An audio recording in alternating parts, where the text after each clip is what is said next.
Day 3, lesson 3.1. Here we go. Kia ora anō e hoa. Welcome back to day 3. In this lesson, we're going to expand your vocabulary with some essential kupu Māori that you can start using in your everyday kōrero. Now look, building up your vocab is key to being able to construct simple sentences and express yourself more fluently in te reo Māori. So let's start with some common verbs. These are great because they help us describe what we're doing. Are you ready? Our first verb today is kōrero, and you know this one already, but let's practice again. Kōrero means to speak. Next up, we have hikoi, which means to walk. Repeat after me.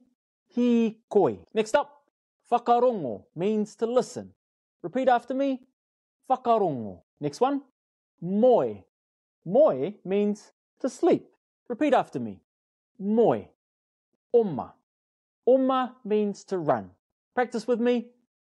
Oma. Next one is kai. Now, we already know that kai means food, but it also means to eat. This is something that you'll see quite a little bit in te reo Māori, which makes this language very efficient to learn. Kai is both the noun, food, as well as the verb, to eat. Kai.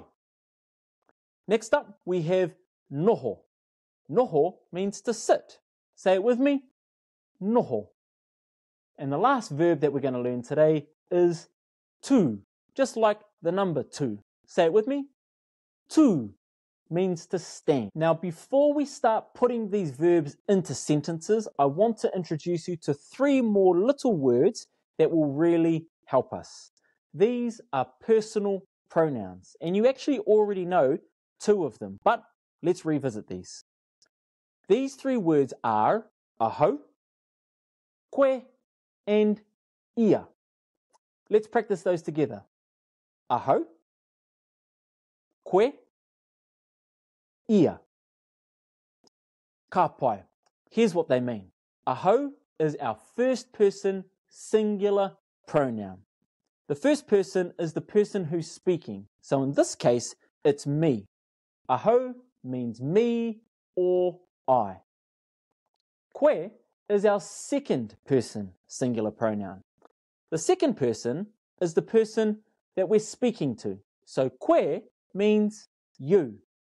Koe. And ia is our third person singular pronoun. The third person is neither the speaker nor the listener, but the person that they are talking about. So the English equivalent of ia are words like he or she or him or her. So now that we have those singular pronouns and a few other common verbs under our belts, let's practice putting them together into simple sentences. For example, e hikoi ana, aho means I am walking. Let's break that down. E hikoi ana is the verb phrase meaning am walking. And aho is the subject meaning I. So, e hikoi ana aho means I am walking.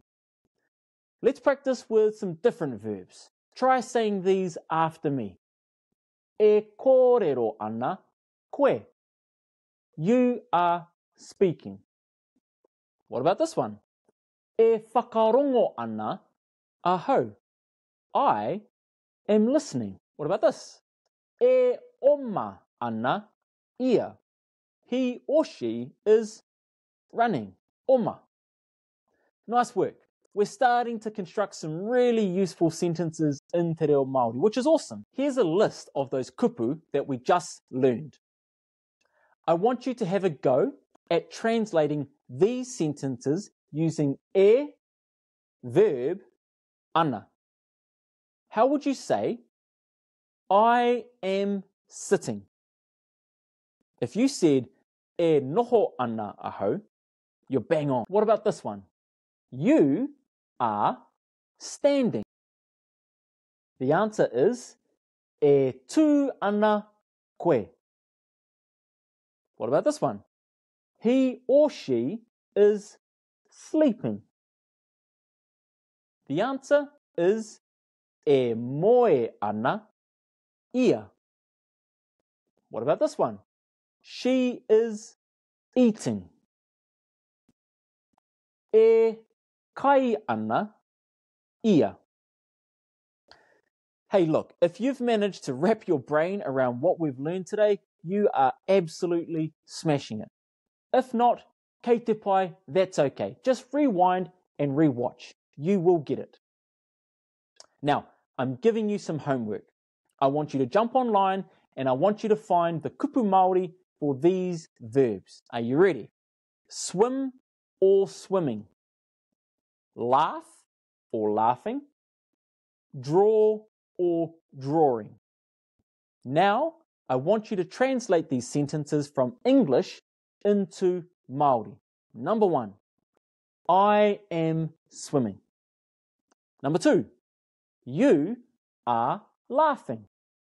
And number 3, she is drawing. At the start of our next lesson, I'll give you the answers. Let's see how you get on. Kia kaha, and I'll see you in the next lesson. E hoa. Pretty good. Happy with that?